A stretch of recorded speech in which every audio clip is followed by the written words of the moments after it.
अस्सलाम नाज़रीन, मैं हूं बैरिस्टर शहजाद अकबर और आप देख रहे हैं मेरा यूट्यूब चैनल। आज हमारे साथ आपके बड़े पसंदीदा मेहमान मौजूद हैं। बड़ी इनकी मेहरबानी, ये फ़िज़िकली आज हमारे पास आए। पहले इन्होंने हमें कुछ खाना शाना पकाने में मदद की, अभी थोड़ी देर बाद हमने वो खाना भी है। लेकिन मैंने कहा कि इसी बहाने थोड़ी सी राय साहब से गुफ्तगू भी कर ली जाए। राय साहब के अच्छा, पास ये आपने खाने की जो बात की, कसम से मुझे खाना शाना बनाना नहीं आता, लेकिन शहजाद अकबर साहब स्पेशलिस्ट कुक हैं। और मैं कहता हूँ कि वो ख़वातीन, हमारी भाभी जो हैं, वो खुद की खुशकिस्मत तरीन खातून हैं कि शहजाद अकबर साहब के एक तो हाथ में अल्लाह ने जायका भी दिया हुआ है बहुत ज़्यादा, और और कुछ ना होते तो वो कहते ना कि बावर्ची होते, बावर्ची शेफ होते, शेफ होते। भूखे नहीं मरांगे। भूखे नहीं मरांगे सर, बिल्कुल। आज भी हम आपको बड़ा आला हमने मटन बनाया तो खिलाएंगे। अच्छा राय साहब, ये बताइए कि आज मैंने सोचा कि गुफ्तगू आपसे थोड़ी सी कर ली जाए। आपने बलूचिस्तान के ऊपर कुछ एक प्राइवेट वीलॉग भी किया था, तो उसका जो है ना, जो अनप्राइवेट पार्ट है, मैंने कहा आपसे शेयर करना ज़रूरी है और आपसे ज़रा समझना ज़रूरी है। तो ज़रा यहाँ से शुरू करें कि बलूचिस्तान में इस वक्त क्या सूरत हाल है। वहाँ पे एक मुख्तलिफ जो जगहों की खिचड़ी पक रही है, मुख्तलिफ सुपर पावर्स जो हैं वो वहाँ पे दस्तो गिरेबा हैं। अगर मैं नाम लेना शुरू करूँ, America is interested, China is interested, India is interested, Iran is interested और यूएई इज़ इंटरेस्टेड। तो उस तो बाद असी आप बहुत इंटरेस्टेड हाँ। और जो लीस्ट वहाँ पे इंटरेस्टेड पार्टी कह लीजिए या लीस्ट बेनिफिटेड पार्टी, वो बलोच ही रह गए हैं। तो क्या इस वक्त क्या पक क्या रहा है जी बलूचिस्तान में? अच्छा देखिए, आपको पता है, आसिम, हर कोई कहता है कि यार इसने ट्रंप को क्या चीज़ गोल कर पिलाई है कि ट्रंप ने इसको लंच भी करा दिया है आसिम मुनीर साहब को, और आसिम मुनीर ने जाके मुलाकात भी कर ली है वहाँ पे, और ट्रंप 2-3 दफ़ा तारीफ़ें भी कर बैठा है। पता नहीं क्या कोई जादू टोना प्रोग्राम है या क्या, को फूकें मारी हैं। असल तो जो लोग अब इंटरनेशनल ऑब्जर्वर्स बात कर रहे हैं और अमेरिका में ऑब्जर्वर्स बात कर रहे हैं, खुल के बात करें कि यार ये क्रिटिकल मिनरल्स और क्रिप्टो करेंसी की बात हो रही है। अब क्रिप्टो करेंसी किस चीज़ के ऊपर आप माइनिंग करेंगे पाकिस्तान में, या किस चीज़ के ऊपर बेस करेंगे, और अगर बेस करेंगे तो क्या आप चलाएंगे, और क्या उसकी वैल्यू होगी, और क्या उसकी इंटरनेशनल एक्सेप्टेबिलिटी होगी, क्या वो एक पिरामिड स्कीम होगी, पॉन्जी स्कीम होगी, फ्रॉड होगा, मनी लॉन्ड्रिंग होगी, वो तो एक अलग चीज़ है, अलग डिबेट है। लेकिन पाकिस्तान की फॉरेन पॉलिसी टूल जिसको कामयाबी से इस्तेमाल किया गया है वो क्रिटिकल मिनरल्स हैं, और क्रिटिकल मिनरल्स के ऊपर मोनोपोली चाइना की है, और इंटरनेशनल ग्लोबल पावर राइवलरी में चाइना और अमेरिका का आपस के अंदर फड्डा चल रहा है। और चाइना की मोनोपोली जो है वो, उसको तोड़ने के लिए सोल्यूशन जो है वो क्रिटिकल मिनरल्स पाकिस्तान में, और पाकिस्तान में बलूचिस्तान में पाए जाते हैं, और अफगानिस्तान में भी हैं, लेकिन वो एक्सेसिबल नहीं है। और पाकिस्तान ने जाके अपने आप को बेचा ही है। पाकिस्तान की फौज ने कहा है कि हम अमेरिका के इन इंटरेस्ट को अफगानिस्तान में भी सिक्योर करेंगे, जो कि खैर बहुत दूर की है, बहुत 10 साल 20 साल वहाँ बैठे रहे हैं, और पाकिस्तान की फौज भी उनसे डबल गेम करती रही है। लेकिन मौजूदा तौर के ऊपर जो एग्जिस्ट करते हैं क्रिटिकल मिनरल्स, जो कि जियोलॉजिकल सर्वे जो अमेरिका के हैं, जो कि कमीशन किए गए, उन्होंने साबित किया है, वो पाकिस्तान में ख़ासतौर पर बलूचिस्तान में मौजूद हैं और गिलगित बल्तिस्तान के अंदर मौजूद हैं, और ईजीएस्ट एक्सेसिबल जो हैं वो बलूचिस्तान के अंदर मौजूद हैं, जहाँ पे चाइना बहुत वेल इंट्रेंच्ड पिछली कई दहाइयों से बैठा हुआ है। सैंडक और रिकोडिक एक ही जगह है बाय द वे। उसकी जो बात करते हैं उसके मुताबिक आपको पता चलता है कि यार वहां पे चाइना ऑलरेडी काम कर रहा है, और चाइना इवन अमेरिका को भी क्रिटिकल मिनरल, चाहे जहाज बनाने हैं चाहे वेपन बनाने हैं, उसके ऊपर मोनोपोली, मटेरियल के ऊपर मोनोपोली, माइनिंग पे मोनोपोली, चाहे वो अफ्रीका के अंदर हो या एशिया के अंदर हो, वो चाइना की है। उसको तोड़ने के लिए अमेरिका रिसोर्सेज के लिए जो है वो उनको प्रेजेंट किया कि जी आप आ जाएं, इन्वेस्टमेंट करें, अपनी फर्म्स को लेके आएं, तो चाइना के मुकाबले में आप भी करें। सब ये मैं थोड़ी आपकी बात काट रहा हूँ यहाँ पे ज़रा आवाम को समझाने के लिए और मुझे खुद समझने के लिए। ये बताएं कि एक तरफ तो देखिए ना, आपका टाइम टेस्टेड फ्रेंड है चाइना, जिसको हमने पूरे सीपैक के अंदर ये बलूचिस्तान ही बेचा ना जी, सारा वो किया, ग्वादर उनके साथ इन्वेस्टमेंट करवाई, सब कुछ किया। फिर जो हमारा इस वक्त रिसेंट एक कॉन्फ्लिक्ट हुआ इंडिया के साथ, उसके अंदर आप खुद पता है कि सबसे बड़ा रोल तो चाइना ने अदा किया। चाइना ने साइबर उसमें हमारा साथ दिया। चाइना के जहाज़ से हमने, क्योंकि अमेरिका के जहाज़ों से तो हम उसको उड़ा नहीं सकते, वो तो हमने सिर्फ रखा हुआ है कि वो जश्न आज़ादी की परेड के ऊपर उड़ाने के लिए, उसके अलावा उसका कोई मुशर्रफ नहीं है पाकिस्तान के लिए। महंगा तरीन हमने F-16 लिए हुए हैं। चाइना का सब कुछ होने के बाद ये कितनी ख़तरनाक गेम पाकिस्तान खेल रहा है कि जनाब अगर हम अमेरिका को कहते हैं कि जनाब आप आ जाएं यहाँ पे करें क्रिटिकल मिनरल के लिए, दूसरी जानिब चाइना जो इतने साल से इन्वेस्ट करके बैठा हुआ है वो हमारा मामे का पुत्र तो है नहीं क्योंकि तो ये दो ताकतों के बीच में ये कोई अक्लमंदी का खेल है या हमें अपना अपना रेट बढ़ा रहे हैं उसी। देखिए सर, पाकिस्तान की जो फ़ौज है जिसने पाकिस्तान की 60 से 70% तारीख में 75 साल में हुकूमत की है, उन्होंने हमेशा से, चाहे अयूब खान, फील्ड मार्शल अयूब खान ने super power rivalry cold war USSR और अमेरिका को लड़वा के सीटो सेंटो का हिस्सा बन के जो है उन्होंने डॉलर कमाए, ठीक है, और इंटरनेशनल इकोनॉमिक हिटमेंस को आने दिया पाकिस्तान में, और उसके तहत पाकिस्तान को एक इंटरनेशनल इकोनॉमिक सिस्टम के हवाले कर दिया। ज़िया-उल हक साहब ने जो है वो मुजाहिदीन अफगान जहाद का डॉलर कमाया। जनरल मुशर्रफ ने जो है वही काम ग्लोबल वॉर ऑन टेरर के नाम के ऊपर किया। इन साहब के पास जंग है नहीं, और अब जो फील्ड मार्शल, नया सेल्फ अपॉइंटेड फील्ड मार्शल साहब हैं, इन्होंने एक नई जंग क्रिएट करनी है और दो सुपर पावर्स को पिच करना है, और चाइना और अमेरिका को ये पिच करना चाहते हैं। ये एक नई सुपर पावर राइवलरी है और पाकिस्तान इसका वो डॉलर खाना चाहते हैं। सवाल आपका बड़ा ज़बरदस्त है कि यार फिर चाइना जो वेल इंट्रेंच्ड बैठा हुआ है, जो भी अपना इंटेलिजेंस बेस कराची में बैठा हुआ बना रहा है, वो क्यों इनको ये काम करने देगा? यहाँ पे एक बड़ा इंटरेस्टिंग सवाल है सर। आप देखें, चाइना इस वक्त बलूचिस्तान की आप बात कर रहे हैं, बलूचिस्तान में इंटरनल सिक्योरिटी सिचुएशन इतनी ख़राब है कि कोई किसी किस्म की कोई इन्वेस्टमेंट नहीं आ रही। SIFC के नाम के ऊपर इतना रोला आसिम मुनीर साहब ने जो बनवाई है, SIFC बनवाई है, उस पर इतना रोला इन्होंने मचवाया कि जी SIFC आ गई, अलबैक चिकन तक नहीं वहाँ पर आया आज दिन तक सर, ठीक है। ये कह रहे थे कि हम, और पूरी दुनिया में ये लोग फिर रहे हैं, इन्वेस्टमेंट ज़ीरो आई है, अभी तक कोई इन्वेस्टमेंट नहीं आई, टोटल सिफर इन्वेस्टमेंट अभी तक ग्राउंड के ऊपर आई है। अब क्रिटिकल मिनरल्स को as a foreign policy tool use करके अमेरिका को बेचने की कोशिश की जा रही है, लेकिन चाइना वहां पे वेल इंट्रेंच्ड है और चाइना की मर्जी के बगैर ये काम नहीं हो सकता। अब चाइना अगर इनवाइट करता है बलूचिस्तान के अंदर, इनको कहता था कि ठीक है आने दो ना, शाबाश कोई बात नहीं, अमेरिकी कंपनियों को आने दो, तो इस वक्त बलूचिस्तान के अंदर चाइनीज मौजूद हैं, सैंडक में, बेला में और गवादर में। गवादर में पोर्ट है, अपने सिक्योरिटी जोन से बाहर नहीं निकलते। चाइनीज सक्सेसफुल माइनिंग ऑपरेशन चला रहे हैं। किस तरह चला रहे हैं? लोकल लश्कर के जरिए। ये जो सादक संजरानी साहब हैं, इनका जो संजरानी ट्राइब है, वो इनको प्रोटेक्शन प्रोवाइड कर रहा है। ये तो वो चागी के इलाके में बहुत इनकी बड़ी जी। तो चाइनीज, और उसके बावजूद अपने सिक्योरिटी जोन से बाहर नहीं निकलते। उसी जोन में तातियान ने billions and billions of dollar लगाए हैं कैनेडियंस ने, लेकिन वो माइनिंग नहीं कर पा रहे। उनको हर दूसरे दिन हिट BRA भी करती है, लोकल मलेशियाज हिट करते हैं वहाँ पे, बलूचिस्तान के इंसर्जेंट्स भी हिट करते हैं। और चाइनीज़ को क्यों नहीं हिट करते? क्योंकि जो BRA की फ़िलासफ़ी है वो ये है कि यार यहाँ पे क्योंकि हमारे अपने बलोच ट्राइब्स इनको सपोर्ट कर रहे हैं, तो हम अपने लोगों से लड़ना नहीं चाहते, नंबर 1। नंबर 2, ISI के मेरे सोर्सेज ये अलेजिडली बोलते हैं कि जनाब जो चाइनीज़ इंटेलिजेंस है, MSS, वो BLA BRA जो भी आप बोलना चाहते हैं, बलोच इंसर्जेंट्स के साथ बराह रास्त राब्ते में है।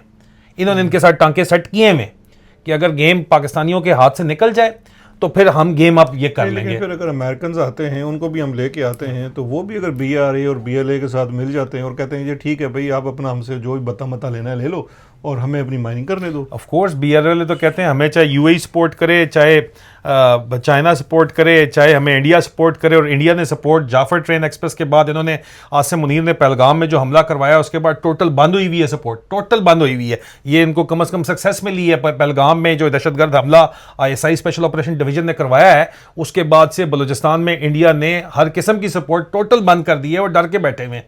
ये बात हकीकत है, please don't mind, but this is the reality. Pahalgam हमला आसिम मुनीर ने ही करवाया था। फौज के अंदर उसने कहा था कि इन्होंने जाफरबाद ट्रेन एक्सप्रेस के ऊपर हमारे फौजी मारे हैं 300 के करीब, हमने वो बदला वहां पे लेना है। इन्होंने बदला लिया और उसके बाद उन्होंने कहा हमने इंडिया की इंटरफेरेंस बंद करनी है। फिलहाल उन्होंने बंद करवाई हुई है। नहीं देखिए, अच्छा मैं आगे आपको एक चीज क्लियर करवा दूं। नहीं, मैं भी मेरा चैनल ना बंद करा देना ना, मैं सिर्फ ये बताना चाहता हूँ कि ये राजा साहब का ख्याल है, हमारा इसका जो है कोई हमारे पास ऐसी इन्फॉर्मेशन नहीं है कि ये आसिम मुनीर ने करवाया है। हत्ता कि मेरे ख्याल में इंडिया भी ये कहता है कि ये आसिम मुनीर ने करवाया है या उन लोगों ने करवाया है, जो कुछ भी है। लेकिन अगर हम आपका आर्गूमेंट मान लें, मेरे पास तो एविडेंस है सर, मैंने शेयर किया। अगर आपकी इन्फॉर्मेशन हम मान लें तो फिर इसका मतलब ये हो गया कि फिर जिस भी डिज़ाइन से करवाया गया फिर तो वो कामयाब हो गया कि बलूचिस्तान में उन्होंने उसकी जो है सपोर्ट रुकवा दी। देखिए सर, फौज को अंदर जो उसने बेचना था वो उसमें तो वो कामयाब हो गया, लेकिन असल डिजाइन इस वक्त ये मत भूलें कि उसका बड़ा तोती बोल रहा है, फौज भी राजी है, जी जी, अमेरिका भी जी राजी जी, है, जी जी, चीन भी खुश है, जी जी, तो इंडिया भी खुश ही उसने अपने आप को फील्ड मार्शल भी प्रमोट कर लिया। अरबों में भी जनाब उन्होंने जाके नए वहां नोट इकट्ठे जी बिल्कुल सर। तो इमीडिएटली जो गोल्स थे वो तो उन्होंने अचीव कर लिए हैं, हाँ, इसमें कोई शक नहीं है, लेकिन इसीलिए तो the proof is in the pudding. करवाने का तो टोटल फायदा इन्हीं को हुआ है ना जी, और किसको हुआ है? तो फिर अगर आप बोले कि नहीं इन्होंने करवाया नहीं है तो फायदा सारा इनको हो गया है। नहीं करवाया, मैं कह रहा हूँ कि मेरे पास कोई ऐसे सबूत मैंने नहीं देखे जिसमें ये कहा जाए कि जी इसने करवाए, क्योंकि देखिए एक चीज़ है कि वहाँ जाके आम शहरियों का इस तरह से कत्ल करना है तो ये दहशतगर्दी गलत है ना सर, ये मुकम्मल तौर पे एक दहशतगर्दी है। और आज से पहले अब तो हमने करवाई कभी नहीं है, हम तो करवाते हैं। बिल्कुल सर है सर देखिए बात सर मतलब बिल्कुल सर वो नहीं देखिए बात मैं सिर्फ ये हमारे हाफिज जी, एक हाफिज जी फील्ड मार्शल हैं, दूसरे हाफिज सईद जी हैं, वो तो सर मतलब वो नहीं देखिए वो तो वेलफेयर लीडरशिप चला रहे हैं, वो पाकिस्तान मरकजी मुस्लिम लीग बना के। नहीं देखिए वो तो पाकिस्तान की देखिए वो हमारी पाकिस्तान फौज की कह लें गलत पॉलिसियों का जो भी था उसका खमियाजा तो हमने कितना भुगता है ना। देखें उनको तो हमने आज भी बड़ा प्रोटेक्ट किया हुआ है, लेकिन उस वाली गलत पॉलिसी को जब दोबारा अमेरिका के प्रेशर के अंदर हमने रिवर्स किया तो फिर पाकिस्तान में जो दहशतगर्दी की लहर आई 20 साल आपको भुगतनी पड़ी है, 20 साल से ज़्यादा भुगतनी पड़ी है। तो मैं तो मेरा सिर्फ अर्ज ये है कि जनाब अगर अब ये कुछ तरह की पॉलिसी बना रहे हैं तो इसको हम कितना अर्सा भुगतेंगे। सर आसिम मुनीर साहब ज़ियाउल हक 2.0 मॉडल चला रहे हैं, मुल्ला मिलिट्री अलायंस दोबारा से खड़ा हो चुका है, खुलेआम जो है वो पहले जो लश्कर तैयबा प्रोस्क्राइब्ड ऑर्गेनाइजेशन थी उसका नया नाम है जैश ए मोहम्मद वगैरह, ये कहाँ से आके मार गए हैं पाकिस्तान के अंदर, अभी भी मौजूद हैं। मौलाना मसूद अजहर की फैमिली जो है वो हलाक हुई है इंडिया के अटैक के अंदर। सर जाहिर बात, और बहावलनगर कैंट और बहावलपुर कैंट के अंदर उनके मराकज हैं सर, क्या वर्दी में उनकी फैमिली के अंदर हमारी यूनिफॉर्म लोग जाते हैं। मतलब ये रियलिटीज है ना, आप इसको माने ही ना कहें कि नहीं ये। और वो जो नुकसान उठाया है वो आपने यू टर्न अफगानिस्तान के ऊपर लिया था, जो आप अगला ईरान के ऊपर लेना चाह रहे हैं। ऐसे there is no free lunch जो आप वाशिंगटन डीसी के अंदर करवा के आए हैं। बलूचिस्तान के ऊपर मैं वापस आता हूं, जो वहां पे आपने ईरान के खिलाफ उन्होंने सपोर्ट आपसे मांगी है मेरी इतलात के मुताबिक, जो कि आप अल्टीमेटली जाके देंगे। अफगानिस्तान में आपने 100% यू टर्न दिया था जनरल मुशर्रफ ने, 20 साल हमने वो भुगता है, अगला आप ईरान के ऊपर जाके भी भुगतेंगे। इब्राहिम अकॉर्ड की भी अगली बारी आ रही है, उसके ऊपर भी बाद में आगे चलेंगे, लेकिन स्पेसिफिकली स्टिक टू बलूचिस्तान, ये इंटरलिंक्ड है। अगली उसके अंदर मेरे ख्याल में एपिसोड में इसके ऊपर बात कर लेंगे। लेकिन कम टू बलूचिस्तान, अमेरिका में आपने कहा कि जी सिक्योरिटी हम प्रोवाइड करेंगे, फौज प्रोवाइड करेगी। सर आपका 44% लैंड मास है बलूचिस्तान, 1947 से आज तक फौज पूरे का पूरा लैंड मास कंट्रोल नहीं कर सकी। फौज की जो स्ट्रेटेजी है इस वक्त, यूनिट्स बाकी एक साल के लिए वहां पे भेजी हैं और वो यूनिट फोर्टिफिकेशंस के अंदर रहती हैं।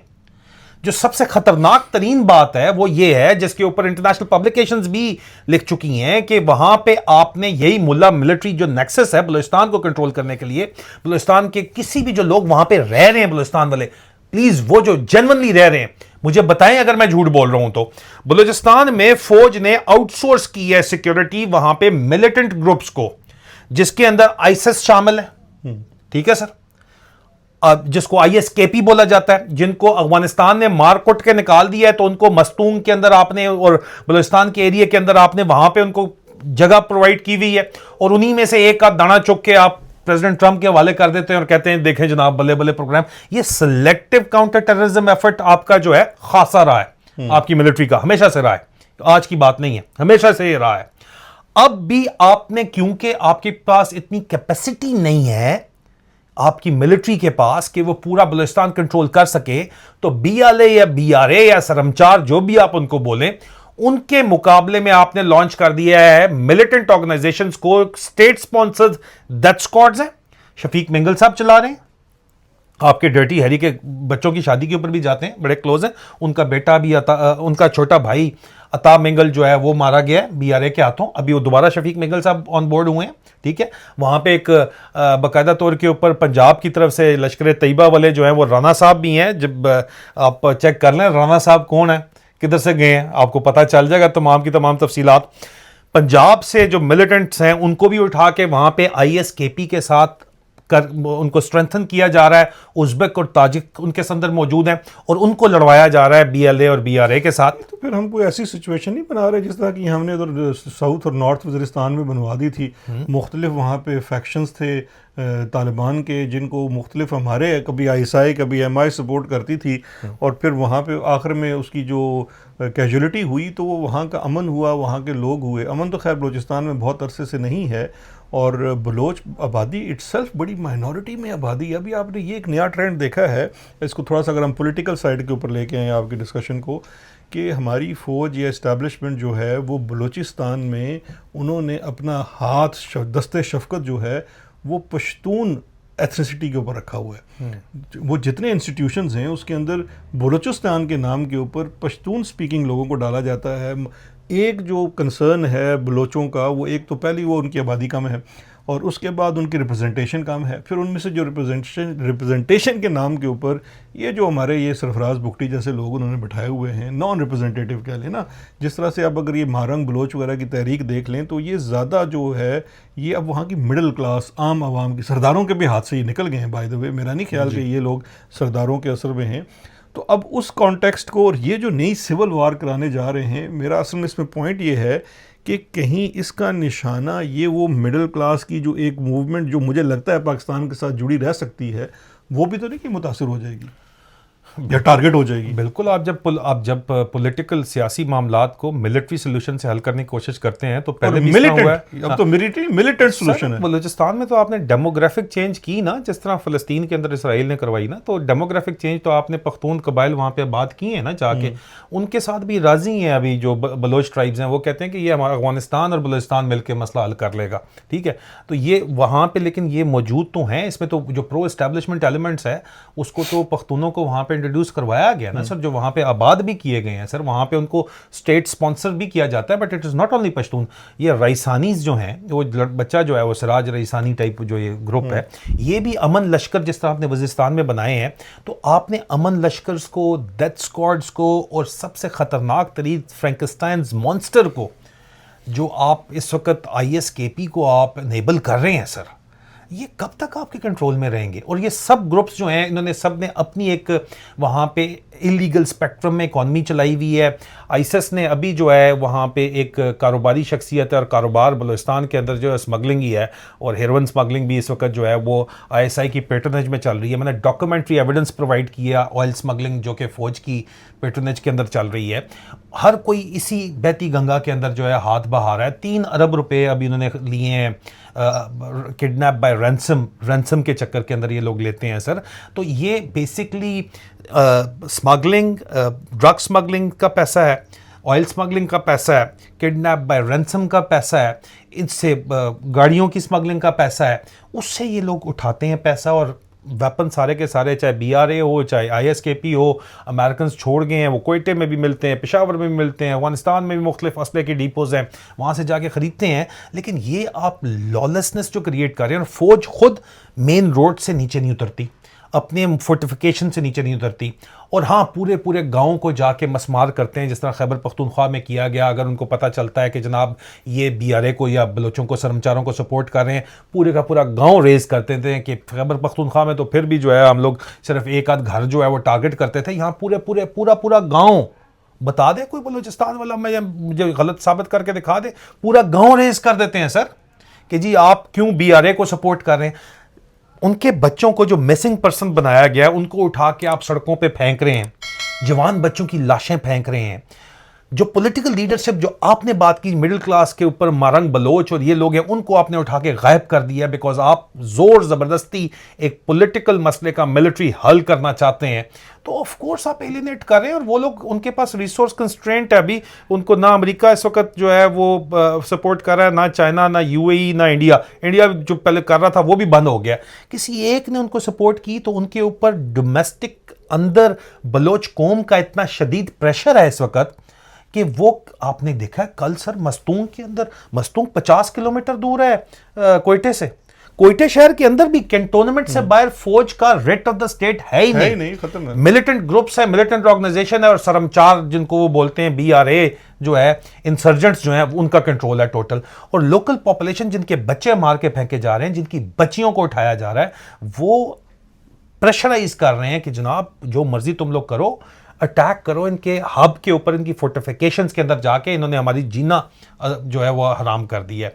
उसके नतीजे के अंदर एक अर्बन वॉरफेयर, अर्बन गुरीला वॉरफेयर का एक कॉन्सेप्ट जो है वो लॉन्च किया जा रहा है BRA की तरफ से, जिसका नतीजा आपको गुज़िश्ता रोज आप BBC ने रिपोर्ट किया है, डे बिफोर यस्टरडे आपने देखा होगा, मस्तूंग के अंदर आपने देखा है 50 किलोमीटर, मस्तूंग से आप थोड़ा बहुत आगे, आप पूरा बलूचिस्तान KPK का बॉर्डर तक और पंजाब के बॉर्डर तक, नसीराबाद आप चले जाओ वहां तक, डेरा बुगती थोड़ा बचा हुआ था, वहां भी अकबर बुगती के जो लोग हैं वो भी BRA से मिल गए हैं जाके।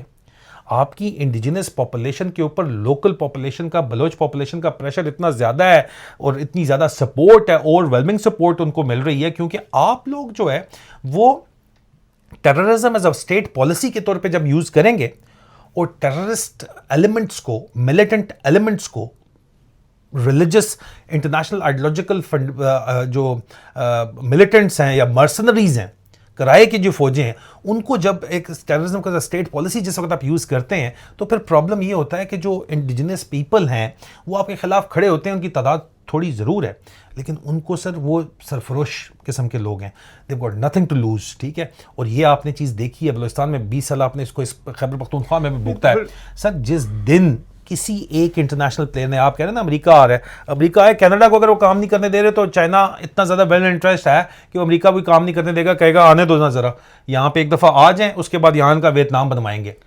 तो फिर सर कोई एक एलिमेंट भी अगर इनको सपोर्ट करेगा, और सपोर्ट की सिर्फ इनको लॉजिस्टिक्स की देर है, तो सर ट्रेंड फाइटर हैं ये तैयार हैं, मोटिवेशन है जान की बाजी लगाने की, and they're capable as well.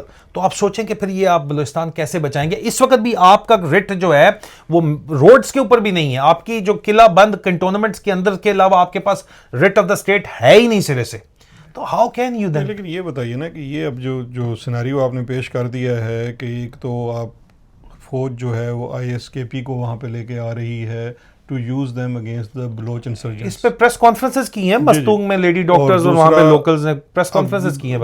मैं ये नक्शा खींचना चाहता हूँ और एंड गेम की तरफ जाना चाहता हूँ कि एंड गेम क्या है। एक तरफ फौज इस यहाँ पे एक मिलिटेंट नए ग्रुप को ला रही है और उनको यूज़ कर रही है अगेंस्ट दी सेपरेटिस्ट। दूसरी जानिब जो है वो चाइनीज़ तो पहले से बैठे हुए हैं और वो अपना जनाब काम कर रहे हैं जो जिस एग्जिस्ट कर रहे हैं। उसके बाद आपने अब अमेरिका को रेयर अर्थ मिनरल के सूरत में वहाँ पे इंट्रोड्यूस करा रहे हैं। अमेरिकन आते हैं या नहीं, उनकी कंपनीज आती हैं या नहीं आते। तो अब इस सारे सिनारियों में एक चीज़ तो मुझे समझ में आती है, क्योंकि हमारा तो जो फ़ौज वाले भाईजान हैं वो तो अपना कोई ना कोई चूरन बेचते रहते हैं जिस तरह से बिक जाए। But is there end game in sight के बलूचिस्तान का चाहते क्या है? क्योंकि ये जो सिनारियो आप पैदा कर रहे हैं इसमें तो बलूचिस्तान कभी भी पुरअमन नहीं हो सकता। तो फिर क्या, what is the end game? ये एक पॉन की तरह इस्तेमाल होता रहेगा, दुनिया के लिए एक बैटल ग्राउंड बना रहेगा, बड़ी बड़ी ताकतें आके यहाँ पे लड़ती रहें ताकि जो वॉर इकॉनमी है उसमें से हम पैसा खाते रहें, but otherwise there is no hope for Balochistan. Historically speaking sir एक फिनोमेना है रिसोर्स कर्स। जिस जगह के ऊपर मादनी ज़खायर होते हैं वो कर्स्ड होता है, उसको बदवाई वो जगह होती है, उसके ऊपर कर्स की उर्दू क्या होगी सर? नौसत हाँ, या ये नौसत ही है या बदवा है कि जिस इलाके के अंदर जो है वो रिसोर्स होती है वो उसको बदवाया हुआ इलाका होता है। अफ्रीका में खास तौर के ऊपर आप देखें जहाँ पे मलेशिया आपस में लड़ रहे हैं, होता है क्योंकि इंसानी ग्रीड जो है वो उसको जो है वो बना तो यहाँ पे जिस तरह इंटरनेशनल पावर्स हैं, चाइनीज़ ने वहाँ पे संजरानीज़ के साथ, सादक संजरानी टाइप ग्रुप जो पूरे का पूरा उसके साथ मिलके काम कर रहे हैं, गवादर में मिलिट्री के साथ वो मिलके काम कर रहे हैं, खुद उन्होंने अपना सिक्योरिटी जोन बनाया हुआ है, बेला में भी लोकल्स के साथ वो मिलके काम कर रहे हैं। तो ये अब ये और इन एरियाज़ के अंदर अगर कोई और आएगा तो कैनेडियन फर्म तातियान आई हुई है, नहीं वो अटैक हो रहे हैं, उनको अभी तक वो नहीं अपनी एक्सट्रैक्शन काम शुरू कर सके, उनको बहुत ज़्यादा मुश्किलात का सामना है। उनको चाइनीज़ जो है, जाहिर बात है वो अपना टर्फ वॉर के ऊपर चले गए सारे के सारे। पाकिस्तान का फौज पाकिस्तान को चलाती है, फौज की मेंटालिटी भी यहाँ पे एडहॉक बेसिस के ऊपर है। जो ऑफिसर वहाँ पे पोस्ट हुए हैं, अभी भी जो ऑपरेशन करने हैं इस वक्त जो एग्जिस्टिंग ऑपरेशन चल रहा है, 1 साल के लिए सर वो गए हैं। वो लड़के जो लेफ्टिनेंट कर्नल जो CEOs हैं वो कहते हैं कि सर हमारा यहाँ पे 1 साल है, हमने अपने बंदे बचाने और इनके जितने मार दिए, मिसिंग पर्सन मार के फेंक दिए, घर मसमार कर दिए, परफॉर्मेंस दिखानी है और जितने बंदे अपने हैं वो बचा के जितने निकल गए, हमने आगे अपना 1 साल पूरा करना है, जान छुड़ानी है यहाँ से एडहॉक बेसिस के ऊपर। ठीक है कि साल हमारा निकल जाए। लॉन्ग टर्म तो पॉलिसी फिर आपकी सोच ही 1 साल की है या मैक्सिमम 2 साल की सोच है कि यार मेरी अगली पोस्टिंग और मेरी इस साल की ACR है, क्या है, कैरियर अफसर है तो ये सोचना है। और जो कैरियर अफसर नहीं है वो सिर्फ इसमें है कि यार यहाँ पे मुझे माल कितना मिलेगा। ISI वाला है या FC के अंदर वो आया हुआ है, लोग सिफारिशें करवा के पोस्टिंग करवा के वहाँ पे जाते हैं। CTD वाले हैं, गुराया साहब वहाँ पे CTD के आपने हेड पक्के लगाए हुए हैं बलूचिस्तान के। आपने ISI का CTD का जो है वो ब्रिगेडियर हमायूं मुश्तबा लगाया हुआ है, जो कि जनरल फैसल नसीर का पक्का जो है करीबी तरीन जो उनका ख़ास जो है वो कार ख़ास के तौर के ऊपर काम करता है। कौन सा काउंटर टेररिज्म यहाँ पे चल रहा है? सिर्फ और सिर्फ काम क्या चल रहा है, लोगों की आंखें निकाल के बच्चों की वहाँ पे आप फेंक रहे हैं। हर किसी की सोच जो है वह करप्शन की है। भाई गुराया साहब की 4 बीवियाँ, DIG साहब थोड़ी 4 बीवियाँ हैं, उनके खर्चे आपने 4 के कहाँ से पूरे करने हैं? मैं आपको हकीकत बता रहा हूँ, स्टोरी की है। गुराया साहब बड़े नाराज़ हुए, स्टोरी पूछ के की है, जर्नलिस्टिक कोड ऑफ कंडक्ट के मुताबिक के पूछा कि जनाब ये स्टोरी आपके बारे में आने लगी है, तो सब यस नो कमेंट करके जब स्टोरी कर दी तो फिर गिला आ गया कि सर ये तो फिर मैं क्या गलत बात क्या की है, ये बताएं। गलत बात कोई नहीं है सर। यहाँ पे बलूचिस्तान में पंजाब से ऑफिसर्स जा रहे हैं मेजॉरिटी, और पख्तून ऑफिसर्स भी जो जा रहे हैं, सबकी सोच ये, इवन बलोच मैं अपने भी जानता हूँ जो कुछ कबीले हैं जो पख्तून वहाँ पे जो सेटल हैं, उनकी मैं बात करता हूँ बलूचिस्तान के अंदर। सोच ही सिर्फ ये है कि सर साल 2 साल की पोस्टिंग है, माल कितना बनाना है, क्या भाई, क्यों भाई, why are you doing this? Sir राजा बात ये है, सिफारिश करा रहे हो, तुमने स्टाफ कोर्स किया हुआ है यार, तुम आगे चले जाना। उन्होंने कहा सर पता नहीं कोई जाता है, प्रमोट होता है नहीं होता है, यहाँ पे विंग कमांडर रहेंगे 2 साल के अंदर, अगर 2 साल में हमने 2-3 अरब रुपया कमा लिया, पकड़े सारे जाते हैं। ये नहीं है कि फौज में अकाउंटेबिलिटी नहीं है, फौज में अकाउंटेबिलिटी है सर जी, अकाउंटेबिलिटी है सर। अकाउंटेबिलिटी तो ईस्ट इंडिया कंपनी में भी हुई थी। लॉर्ड क्लाइव जो था उसको उन्होंने 2 दफा पकड़ा, करप्शन के ऊपर चार्ज किया और फिर वो पैसे दे के बच गया। एग्जैक्टली सेम उसी चक्कर में यहाँ पे अकाउंटेबिलिटी है, पकड़े जाते हैं अफसर लेकिन यहाँ बचते नहीं है, लेटर ऑफ थैंक्स फारग हो जाता है। वो कहते हैं सर आजकल जितने अफसर पकड़े जा रहे हैं, वो मैं मेजर गुजर फलाने को जानता हूँ, मैं कर्नल, मेरे अपने यूनिट अफसर भी ऐसे हैं।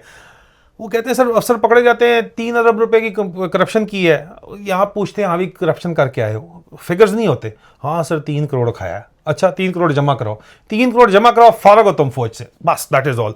ओ भाई 3 अरब में से 3 करोड़ देके बाकी सारा पैसा आपकी जेब में है, आप जाके DHA में घर खरीदते हैं, आप प्रॉपर्टी का बिजनेस शुरू कर देते हैं। मैं मजाक नहीं कर रहा हूं सर, आपको भी पता है, आपको अच्छे तरीके से पता है, पटवार के हैं, ये इस तरह हो रहा है। जब इस ज़हनियत के साथ आप बलूचिस्तान में जाएंगे तो फिर सर कौन सा लॉन्ग टर्म अमन यहाँ पे आने वाला है? बलूचिस्तान का गम तो बलोच लोगों को ही है सर, फिर जिन्होंने वहां पे एक्चुअल रहना है पक्का सारी उम्र। महरंग बलोच को फिर उनका गम है ना, फिर वहां पे जो अपनी जानें दे रहे हैं उन लोगों को गम है ना सर वहां पे। फिर वो लोग रियलिस्टिक है, और सरदारों के थ्रू आपने बड़े अरसे कंट्रोल, आप ठीक कह रहे हैं, 100% ठीक कह रहे हैं। अब सरदारों के हाथ से गेम निकल गई। जो सरदार बलोचिस्तान की कौम के साथ नहीं है, मिडिल क्लास या लोअर मिडिल क्लास के साथ नहीं है, उनके पढ़े लिखे नौजवानों के साथ नहीं है, वो इररेलेवेंट है। सनाउल्लाह ज़हरी साहब अपने इलाके में नहीं जा सकते सर, आप क्या बात करते हैं? तो अच्छा ये मुझे बताइए, इसको हम थोड़ा कंक्लूड करते हैं कि इज़ देयर अ होप? ये जो सारी आप सिनारियो आपने बना दिया है, मुझे तो मैं बार बार वही बात कर रहा हूँ, बलूचिस्तान तो सीम्स लॉस्ट कॉज, क्योंकि जिसने इसकी पूरी हिफाजत करनी थी वो तो इंस्टिगेटर बना हुआ है आपके बकौल के, वो तो बीच में मुख्तलिफ एक्टर्स को ला रहा है ताकि ये हॉट बेड बना रहे।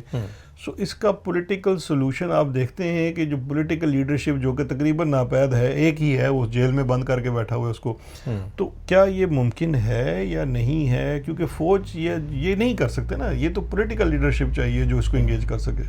क्यों नहीं है sir? Through a social contract it's possible. Social contract क्या है कि जनाब आपने अगर 18वीं तरमीम की है, उस 18वीं तरमीम के तहत सिंध सेल्फ गवर्नेंस कर सकता है, पंजाब सेल्फ गवर्नेंस कर सकती है, इस हद तक के जनाब कायद-ए-आज़म के नाम के अस्पतालों का नाम जो है वो मरीम नवाज अपने नाम के ऊपर रख देती है, ठीक है, इतनी सेल्फ गवर्नेंस की इजाज़त है जी। वो 18वीं तरमीम है जी, उनको सेल्फ गवर्नेंस है। KPK के अंदर भी सेल्फ गवर्नेंस है, अगर स्वीट बॉय ना बने स्वीट बॉय तो sir why not Balochistan? Balochistan में आपने अपनी मर्जी के पपेट्स क्यों लगाने? आप दें उनको, सेल्फ गवर्नेंस दें, डेवोल्यूशन ऑफ पावर करें, उनको अपने आप का राइट दें गवर्न करने का, उनका बजट उनकी मर्जी आप अपने पास रखें ना, डिफेंस अपने पास रखें, फॉरेन पॉलिसी अपने पास रखें, बाकी उनके हवाले करें ना। उनकी रिसोर्सेज हैं, उनकी रिसोर्सेज उठा के सुई गैस, पूरा पाकिस्तान सुई गैस जो है उसके ऊपर गैस चलाता रहा, सुई के लोगों को नहीं मिली आखिर दिन तक। ठीक है, ये व्हाट इज दिस सर? ये मजाक है कोई? सरदारों के हवाले क्यों आप रॉयल्टीज करते हैं? आप उन लोगों के हवाले, ट्रू डेमोक्रेसी, इसमें कोई शक नहीं है कि इलाज है। आप उनको डेमोक्रेटिक इंस्टीट्यूशंस को इलेक्शन चोरी करने के बजाय उन लोगों को आने दें पावर में, उनको 18वीं तरमीम के तहत डेवोल्यूशन ऑफ पावर करें, उनको पावर सेल्फ रूल दें, राइट टू सेल्फ गवर्न करें, उनका पैसा उनके हवाले करें, सबसे पहले उनके अंदर लगे। इस वक्त तो देखिए ना कि मुल्क के अंदर तो पूरी हुक्मरानी आसिम मुनीर की है। इस मुल्क में कोई वज़ीर आज़म नहीं है, कोई सदर नहीं है, कोई चीफ जस्टिस नहीं है, कोई कुछ नहीं है। सर आसिम मुनीर कोई खुदा है? आसिम मुनीर से पहले यहाँ पे बड़े खुदा आए हैं, किधर हैं मुझे बताएं। तो मैं तो असल में उस पॉइंट की तरफ आना चाहता था कि बलूचिस्तान को सिर्फ और सिर्फ पाकिस्तान की अवाम बचा सकती है। अगर पाकिस्तान की अवाम पंजाब से, सिंध से, केपी से खड़ी होगी, उसके साथ उसके बलोच मिलेंगे। सबसे पहले आपने ईस्ट इंडिया कंपनी से जान छुड़ानी है, ईस्ट इंडिया कंपनी से जान छुड़ाएंगे तो फिर कोई देखे ना पॉलिटिकल फिगर, तब पॉलिटिकल प्रोसेस तब शुरू होगा जब ये पॉलिटिकल फोर्सेस जो कि पीपल जो है ना, people makes political forces. Asif Zardari, Shahbaz Sharif, Nawaz Sharif, आप क्या पंजाब वालों से एक्सपेक्ट कर रहे हैं कि वो करेंगे? ये तो अभी जितने रुथलेस हालात आगे आने वाले हैं, पंजाबी मजदूर दोबारा मजीद मारे जाएंगे यहाँ पे, क्योंकि आने वहां से मजदूर होते हैं, तो ये तो हालात ही वो उसको बेचेंगे आके, उसी को खिलाफ इस्तेमाल करेंगे, उसी को खिलाफ इस्तेमाल करेंगे।